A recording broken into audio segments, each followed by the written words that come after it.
Finally दोस्तों, finally आप लोगों के बीच जो गाना है खेसारी लाल यादव का नींबू खरबूजा भइल 2 सबको चीरते फाड़ते हुए ट्रेंडिंग में पहुंच गया है।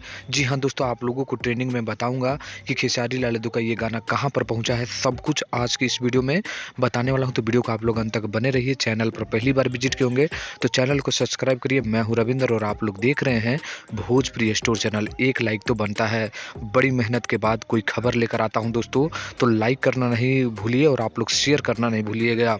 दोस्तों एक गाना आया हुआ है जिसका नाम है नींबू खरबूजा भइल। खेसारी लाल यादव, करिश्मा कक्कड़ की आवाज़ और सपना चौहान और खेसारी लाल यादव का कॉम्बिनेशन गाना में गजब कहर ढा रहा है। लेकिन अब ये गाना ट्रेंडिंग नंबर 15 पे पहुंच चुका है।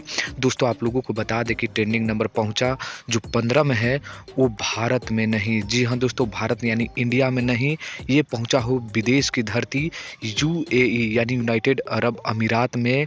ये पहुंचा हो चुका है 15 नंबर के ट्रेंडिंग पेज पर, जहां पर मैं आप लोगों को वीडियो के तौर पर दिखा रहा हूं कि कैसे कैसे करना है और आप लोगों को देखना है कि खेसारी लाल यादव का ये गाना 15 नंबर के ट्रेंडिंग पे पहुंच चुका है, जो कमाल की एकदम कमाल का धमाल मचाया हुआ है। तो अभी तक नहीं देखे होंगे तो आप लोग जरूर वेस्ट भोजपुरी पर जाकर इस गाने को सुन सकते हैं, जो कमाल का गाना है जिसका नाम है नींबू खरबूजा भइल 2। और इसका ट्रेंडिंग नंबर 15 पे मैंने आप लोगों को दिखाया, जो पहुंच चुका है यूएई यानी सऊदी अरब में पहुंच चुका है ये गाना ट्रेंडिंग में। तो ये सबसे पहले मैं आप लोगों को खबर दे रहा हूं और ये आग की तरह सभी जगह अब आप लोगों को देखने को मिलेगा। खबर पसंद लगा तो लाइक करिए, शेयर करिए। मिलते हैं नेक्स्ट वीडियो में। धन्यवाद।